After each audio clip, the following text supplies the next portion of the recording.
സുജൂദിലിങ്ങനെ കടന്നിട്ട് സുബ്ഹാന റബ്ബിയെ, എൻ്റെ റബ്ബ് അല്ലായില്ല, അത്യുന്നതനായ എൻ്റെ റബ്ബ് പരിശുദ്ധനാണ്. വബിഹംദി, ഞാൻ അവനെ എന്താക്കുന്നു, സ്തുതിക്കുന്നു. എൻ്റെ റബ്ബ് എന്നെ സൃഷ്ടിച്ച ഏത് ആയത്തിറങ്ങിയപ്പോഴാണ് ഇങ്ങനെ പറയാൻ തുടങ്ങിയത്? സബ്ബിഹിസ്മ റബ്ബിക്കല്ലാല, സബ്ബിഹ്, നീ പ്രകീർത്തിക്കണം, പരിശുദ്ധപ്പെടുത്തണം. ഇസ്മ റബ്ബിക്കല്ലാല, അത്യുന്നതനായ നിൻ്റെ റബ്ബിൻ്റെ നാമത്തെ. അല്ലദീ ഖലഖ, അവനാണ് സൃഷ്ടിച്ചത്. ഫസവ്വ, ഏറ്റപ്പറ്റ് തീർത്തതും.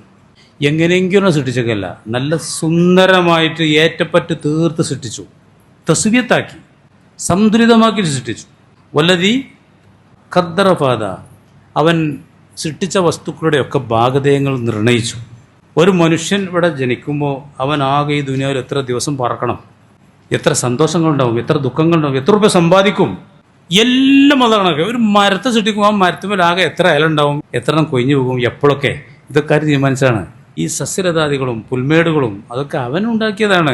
അതിനാണ് നമുക്കുള്ള ഈ അന്നവും ആഹാരവും മരുന്നും വസ്ത്രവും എല്ലാം സൃഷ്ടിപ്പ്. എങ്ങനെയെങ്കിലും അലങ്കോലമായിട്ട് സൃഷ്ടിച്ചൊക്കെയല്ല, വളരെ കറക്റ്റാണ്. കണ്ണും കാതും മൂക്കും തലച്ചോറും വൃക്കയും.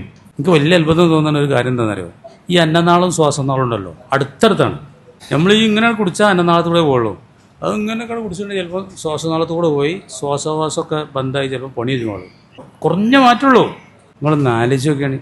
ഞാൻ വായിച്ചിട്ടുണ്ട്, അഥവാ ഈ അന്നനാളത്തിലേക്ക് പോകേണ്ടത് ശ്വാസനാളത്തിൽ കൂടെ പോകാൻ തുടങ്ങുമ്പോൾ തരിപ്പ് പോകും നമുക്ക്.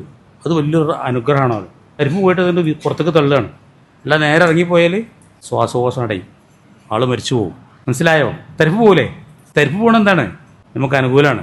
എത്ര കറക്റ്റാണ് നോക്കിയാണ് നിങ്ങൾ. ഇതൊക്കെ സുജൂദിൽ ചിന്തിക്കണം. എൻ്റെ റബ്ബ്, ഒരിക്കൽ നാം കഴിക്കണ ഭക്ഷണം ഒരു 9 മീറ്റർ സഞ്ചരിക്കുന്നുണ്ടോ? അന്നനാളം, ചെറുകുടൽ, വൻകുടൽ, ഇങ്ങനെ പോയിട്ട് ആ സഞ്ചരിക്കുമ്പോഴൊക്കെ ആമാശയം, അവിടെയൊക്കെ എൻ്റെ ദഹനമാണ്. 2 മണിക്കൂർ ആമാശയത്തിലുണ്ടാവും. അവിടെ ഇങ്ങോട്ട് ഇടിച്ച് ഭസ്മാക്കിയിട്ട് പിന്നെ ഇങ്ങനെ ചെറുകുടലൊക്കെ പോവുക. അതിൽ ഭയങ്കര ദഹനം നടക്കുകയാണ്. പിന്നെ വൻകുടൽ, അതും കഴിഞ്ഞിട്ട് പിന്നെ വിസർജ്യം ഉണ്ടാവുള്ളൂ. അതാണ് എടുക്ക് പോകുന്നത്, പെട്ടിക്ക് പോകുന്നത്.